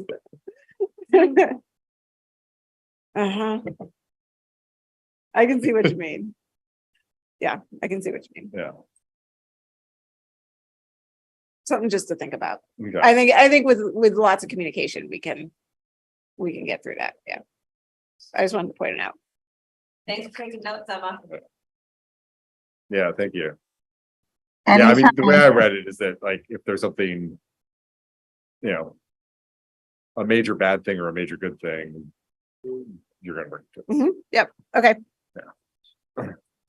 Major check. Yeah. But, yeah. Like, yeah. COVID. Sorry, H23, just about that really brought up, you know, the on a yearly basis. Do we feel like in that policy, and we're sort of consistently, or we're saying that we'll kind of consistently be checking back, you know, with the vision, but that we should articulate like every 3 years, we will take like a substantive look at, you know, the vision and strategic plan to like ensure it still feels current, relevant, and responsive to current conditions, such that, you know, we are just, you know, with a critical eye and with a process, really kind of revisit. It's one thing, I guess, like revisit. I guess I just mean like, are we saying enough in there that like, this is our these are our guiding principles? And then do we need to carve out something where we say every 3 years, we are going to like reevaluate and actually have a process? You mean write that out? Yes. I'm personally, I think as long as, and I think Lynn made a good point, as long as we keep it facing forward and look at it every year, that makes sense. I kind of feel like going through a major process on a timed basis it could be in some cases a waste of resources because there are things that, I mean, like the merger was a place where, revisit made sense. You know, a major administrative change, some, big substantive change in the law, change in the demographics of our community. I mean, these are all things that could like precipitate that. Whereas like, going through a visioning process every 3 years just because we have it in policy, there might be a third year where it makes absolutely no sense. And then, so we couldn't get a place where like, we have to do it on the third year because we have to do it. And then the next year, some legislative bill forces us to merge with, another district, and then also we've got to do it again. Visioning Yeah. process, community wide, like I get that it's a huge endeavor and certainly has a cost associated with it, but just more so, I don't know, just the idea of just looking at it and reading it is one thing, obviously, but then to, take a critical eye to it is another. But as long as like within here, it's like we are circling back to this is consistently kind of guiding our actions and guiding our strategies. To me, I took it as the circling back has an action item of, hey, we need to have a visioning process because we're drifting way away from it at some point. So in that check, annual, yearly check, third year or fourth year or second year, we may decide, yeah, we need to have a visioning process. So that's, to me, that's how it came. I mean, I don't know if we want to add that as a line in there, that one of the action item of that would be to know if we need another visioning process or not, but I don't think that's necessary. As long as we all agree that that's checkup is gonna have that action item as part of it. Are we coming up on year 3 of this particular vision process anyway? It's been a while. Point taken. How do people feel about that? Are they comfortable with this language, maybe adjust it a little, or do you feel anywhere? Yeah. Any other questions or comments on this? Sounds like we'll have one more reading. And then. Or One more just for this one. just for A23. And A24? I mean, I kind of feel since they You're fine. replace A1 through A03, we should just move them all along and do it all at once so that way we don't have. Oh, Because otherwise, I random. think there's this weird, if we approve a few of them and not all of them, I think there's a question of. conflicting policies. Yeah, what's in place and what's not. Okay. Okay, so we'll just bring them back for one more reading. Yeah, because we're not, I mean, we're not lost in the wilderness without these people. Okay. We're lost in the wilderness for perhaps other reasons, but not this one. So I think any other thing on these 5 policies? Motion to adjourn. Second. Thanks, everyone. Good night, Emma. Good night, Sadie. Good night, Emma. Good night, Sergi. Bye.